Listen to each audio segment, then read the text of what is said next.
Ассаламу алейкум. 26 сентября, делается эта запись 2017 года.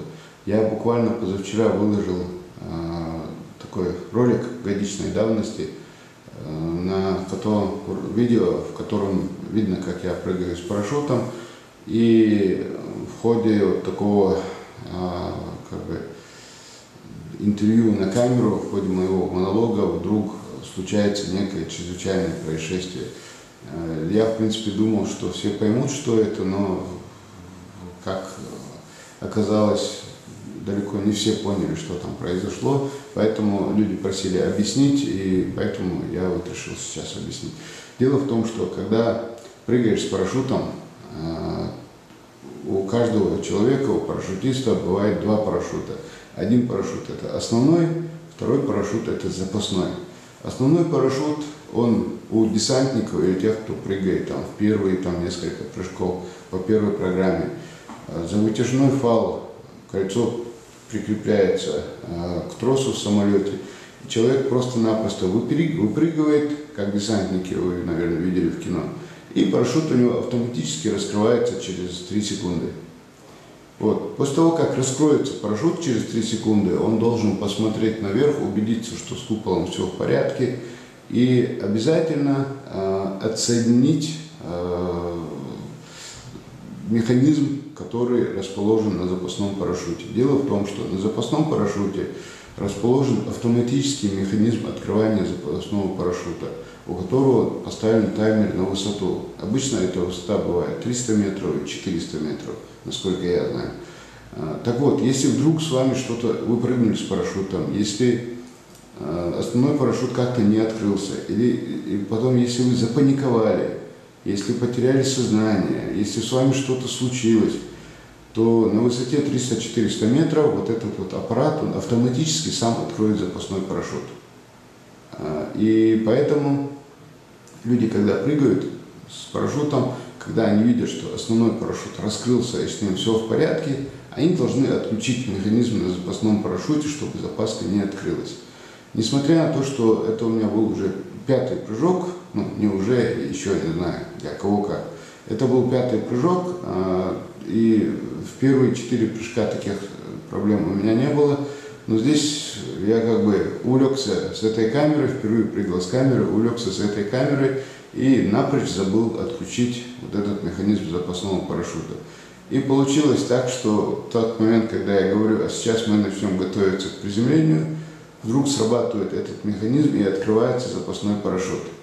Когда открывается запасной парашют при открытом основном парашюте, ситуация, в принципе, может быть совершенно разной. Обычно, если нет никаких порывов ветра, если там все складывается удачно, слава богу, то бывает даже, что 2 парашюта прям открываются, и человек, который выпрыгнул на 2 парашютах, еще медленнее отпускается и доходит до земли, садится, и все с ним нормально. Но это довольно чревато. Ситуация чревата довольно большими опасностями, потому что когда запасной парашют начинает открываться, он может как-то за вас зацепиться, он может завернуться вокруг основного парашюта, стропы могут перехлестнуться. И, в общем, если так случится, что запасной парашют так или иначе схлестнется с основным, то, в принципе, уже ничто человека уже, по идее, не спасет. Поэтому это очень опасно, когда запасной парашют раскрывается. И в тот самый момент, когда я разговаривал, я увидел, что этот аппарат сработал, запаска раскрылась. В эту секунду, когда он начал уже вываливаться, и это в кадр не попадает, но он начал вываливаться, этот запасной парашют, и поворачиваться ситуация начала именно самым неблагоприятным образом для меня. Потому что если в таком виде он начал раскрываться, то ситуация была бы очень плохой. И, соответственно, я попробовал всячески его остановить, собрать, прежде чем он начал раскрываться.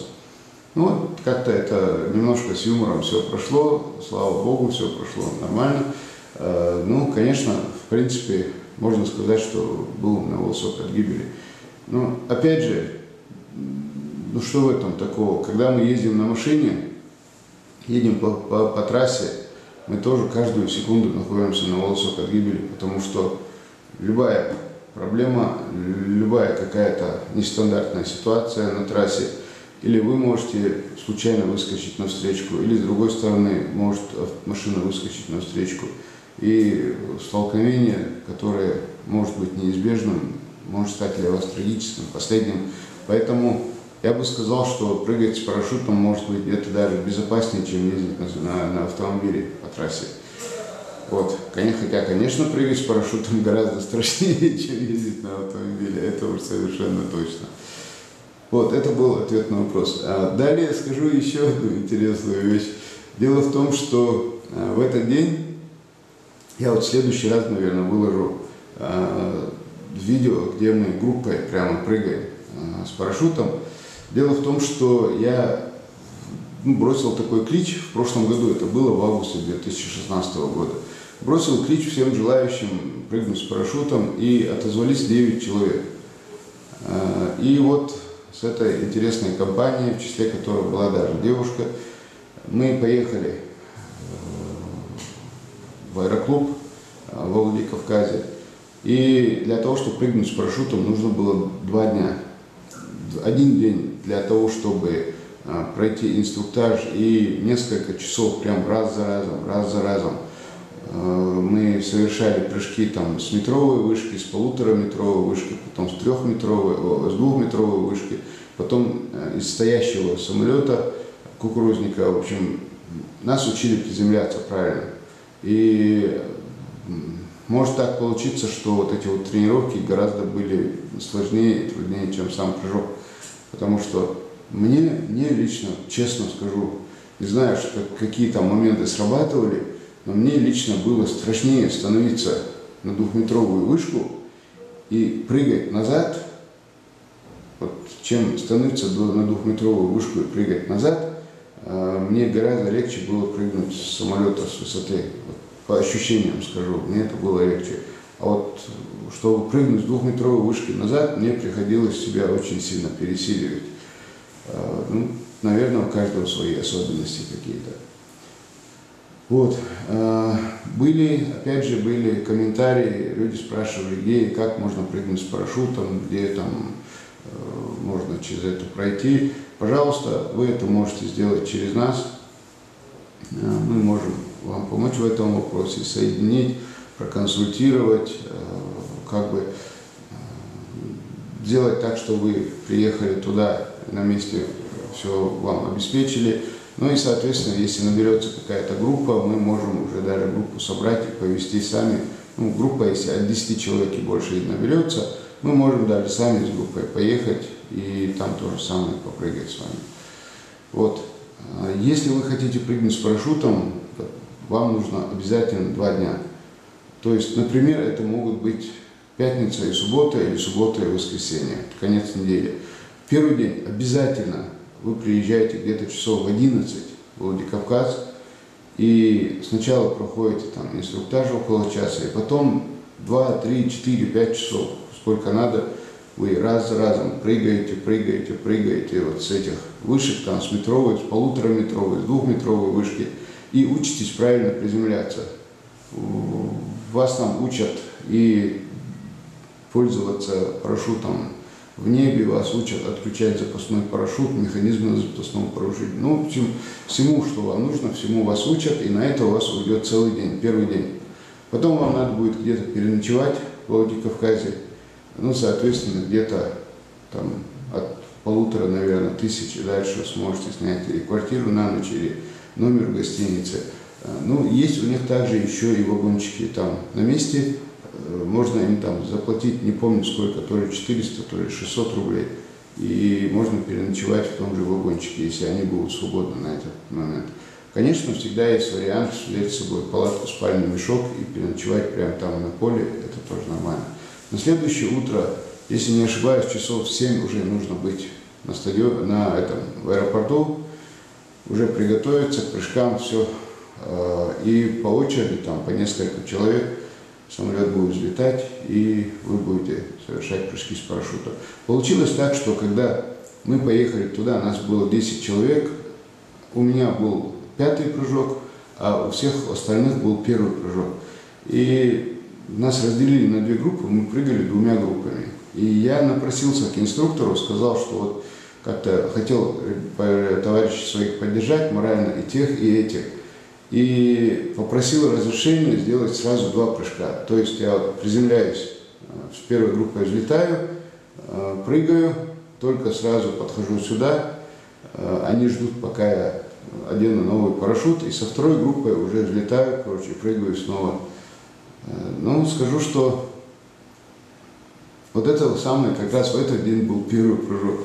Дело в том, что после того, как вот этот маленькое ЧП с открытием парашюта, с этим инцидентом было, дело в том, что через 15 минут я снова взлетел в небо и снова прыгнул в тот же день, короче, уже 2-й раз. Вообще это было 5-й и 6-й прыжки у меня, но получилось так, что вот после того, как таким образом умудрился удержать этот запасной парашют, а я был не один такой, несколько человек прямо на эмоциях проморгали, это точно так же удержали его, вот, в частности, Увойс Лилаев, один из наших ребят. Вот. И после того, как таким образом приземлился, вот буквально через 15 минут уже одел другой парашют, взлетел со следующей группой и прыгнул снова. И это тоже, честно говоря, было довольно-таки интересно. Так, что еще? Я в ближайшие дни выложу еще одно видео. Оно у меня есть, как бы, среди видео на моем канале, но я выложу его повторно, потому что тогда и просмотров было мало, и людям не так интересно было. Сейчас, я надеюсь, будет чуть интереснее. Там можно еще полетать на планере. Планер — это такой вот, типа как самолет, но без мотора. 2 человека садятся туда, инструктор и пассажир. И получается так, что в буквальном смысле этот планер прикрепляют к самолету буксиром. Самолет взлетает, планер взлетает вслед за ним, и когда самолет поднимается на высоту 600 метров, пилот планера отпускает вот этот буксир, и планер дальше уже летит сам в этом таком свободном падении, в свободном полете, в общем, и без мотора, что интересно. И ситуация такая, что я знал, что он летает, но я думал, он вот так вот спокойно может кружить и сесть на землю. А он, оказывается, может далеко довольно-таки пролететь, этот планер, и даже выполнять фигуры высшего пилотажа. Потому что, когда я сел в планер, когда мы поднялись, и первое, что пришлось прочувствовать, это вот как в стопор. Планер идет прямо вот сверху вниз, это вообще было что-то. Потом оттуда выходит на мертвую петлю. Ну, я выложу видео чуть позже, вы посмотрите, увидите. И это было довольно-таки интересно. И если, допустим, прыжок с парашютом стоит там 3 500, 4 тысячи, то полет и это проходит в течение 3 минут, то полет на планере стоит столько же и проходит уже в течение 10-15 минут. То есть здесь ощущения несколько другие и как бы довольно интересное как бы дело.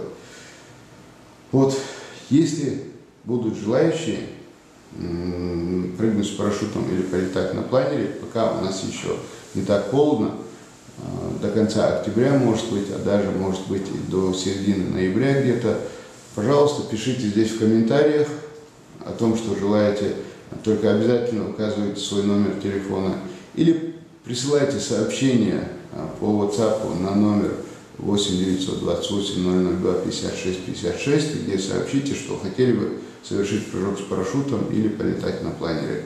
Соответственно, мы вас запишем в группу, которая, возможно, будет формироваться.